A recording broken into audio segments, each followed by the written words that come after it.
Hello.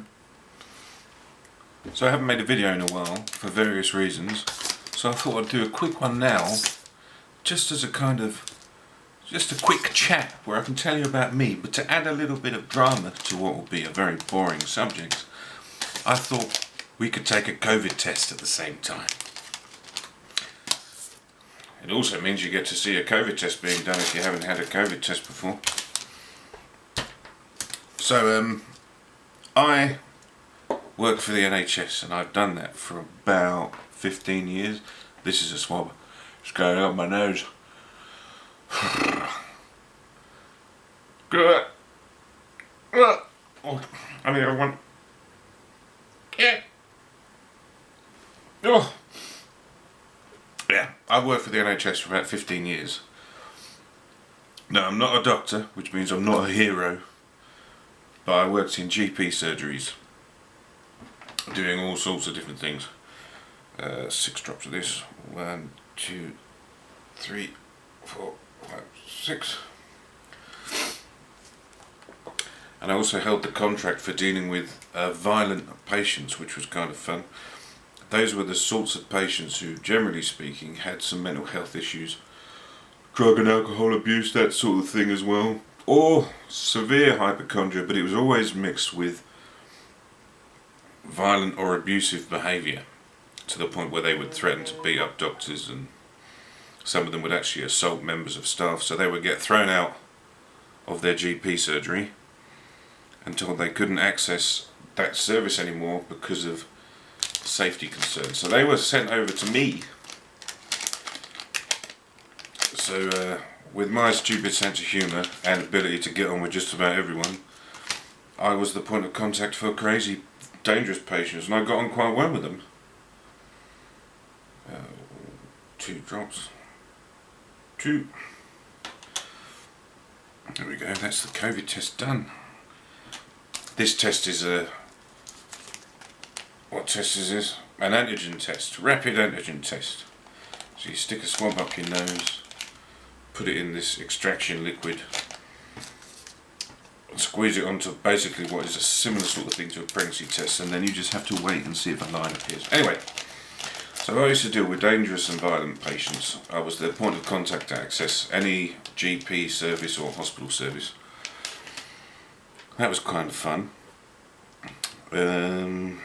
See, I haven't actually got a subject for this video. It's just going to be me talking about, well, just having a COVID test.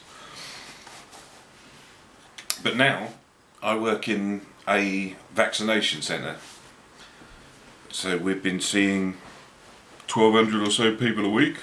1,200 to 1,500 people a week. I've been in close contact with all of them, wearing a mask for 12 hours a day. So I wanted to say that if you can come up with a reason not to wear a mask, you're an idiot. You should be wearing a mask. The only people who don't need to wear masks, or can't wear masks really, are people with severe anxiety problems where they get claustrophobia and that sort of thing. And if they put something over their mouth and nose, they can have panic attacks and they hyperventilate and then they end up collapsing. If you don't have that, put a mask on. If someone tells you that, oh, oxygen doesn't get in through a mask and you're rebreathing your CO2, tell them to fuck off. They don't know what they're talking about. That should be pretty obvious to everyone. And let me tell you this. Of all the people I've been dealing with every day, some of these old ladies in particular, they've got no time for you if you don't want to wear a mask. They will hit you with a stick or run you over with a mobility scooter. Nothing will stop them from doing that. They were born during the Blitz. You think someone who says it's against my freedom to wear a mask is going to stop themselves from getting hit in the shins by Ethel, who's 96? No, she'll beat the shit out of them. We're just now waiting to see if I've got COVID.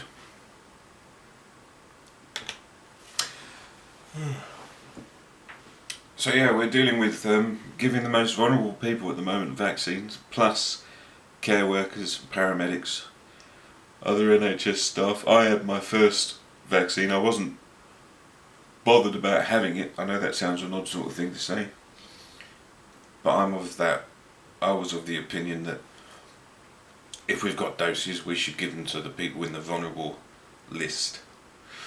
But we were in a situation where we had a vial and there's 10 doses in a vial, and we had 7 people left. And if you open a vial and you don't use all the doses, those doses are going to get thrown away. So I ended up having one, someone else did, and someone else did, just to make up the numbers. So that means I'm definitely going to have my second vaccine in 12 weeks, because the British government seems to think that 12 weeks is the correct length of time.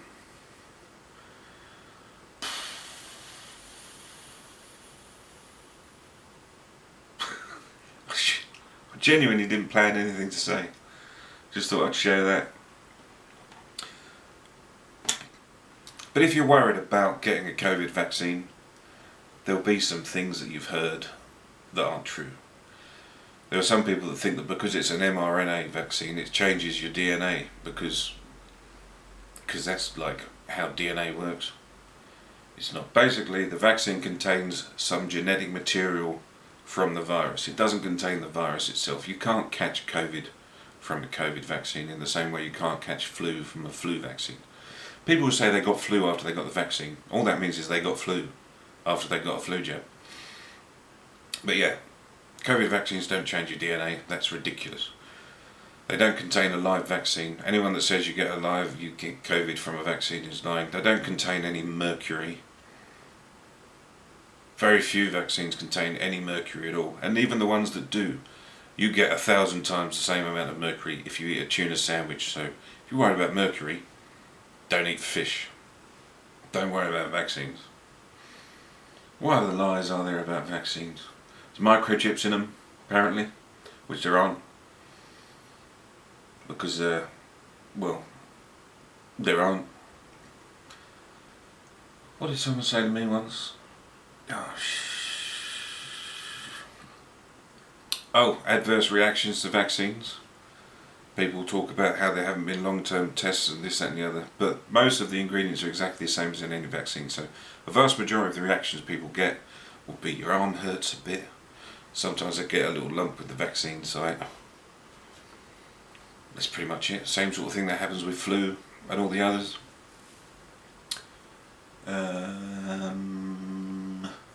People say they haven't been tested for long enough. It's not true either. mRNA technology when it comes to vaccines isn't new. It's been on the go for about 10 years. I think it was when do you remember when the SARS outbreak happened? That's when they started looking at those sort of vaccines. Yeah, it's not a new thing. It's been tested plenty, because they did a lot of tests concurrent with each other rather than one after the other, which is exactly the same amount of time as actually been spent testing these as any others. The Pfizer one is difficult to store because you have to store it at -70 degrees. It does contain a little bit of some kind of antifreeze, but it's not the sort of antifreeze that you put in your car, so don't worry about that.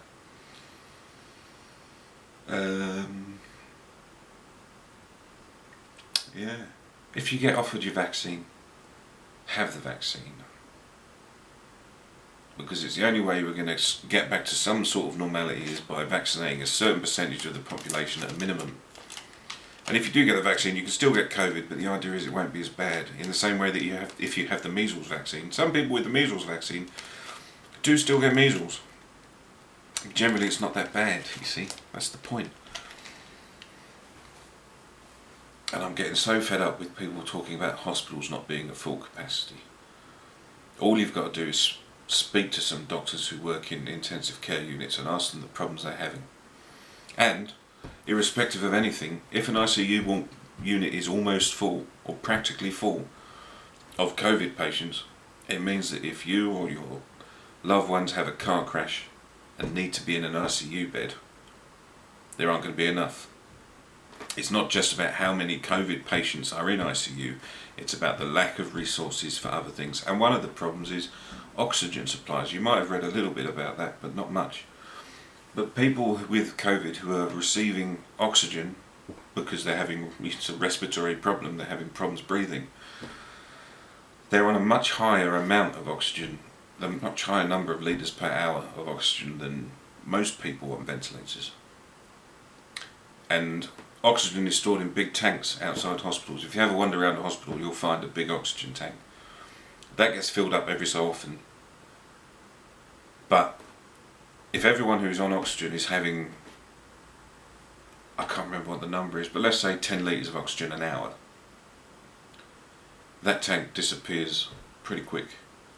And every hospital has the same problem, and the suppliers have to resupply all of them, and there's no guarantee that they can continue doing that. Yeah, COVID is a bigger problem than some of these idiot scamdemic people seem to think. And I think the problem is that as the pandemics go, it's not actually been that bad.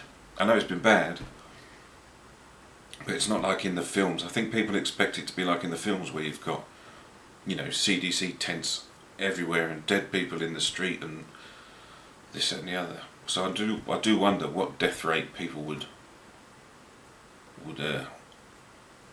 accept as being a bit of an emergency.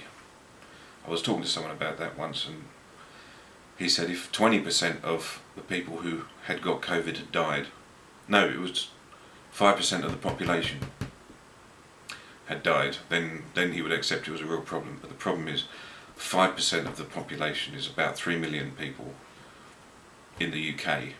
And by the time 3 million people have died, because it would happen very quickly, you've got such an enormous problem when it comes to resources and healthcare. That's a collapse of, that's 3 million people dying excess in the space of a year of a communicable disease.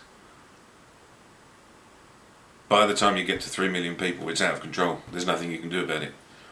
You'd have to have people locked in their houses, unable to leave for a month. The army would be on the corners with guns, arresting people who left their house. Forget the police picking up people at these stupid anti-mask demonstrations. The army would be standing outside your front door with a gun, telling you if you came out, you would either be beaten to hell or shot or dragged off somewhere. I don't know. Maybe Ebola is the only thing these people worry about. Anyway, let's check the results. See if I'm pregnant. Don't know if that's seeable. So here's the results. A positive result would be 2 lines there. I've got 1 under the C, which means, hopefully, unless I've read the instructions wrong, I'm COVID free for another week. And a couple of tips for you if you're really paranoid about how to go about, you know, about catching COVID. There's a couple of simple things that you can do. Number 1, obviously we all know, wear a mask. Use hand sanitizer.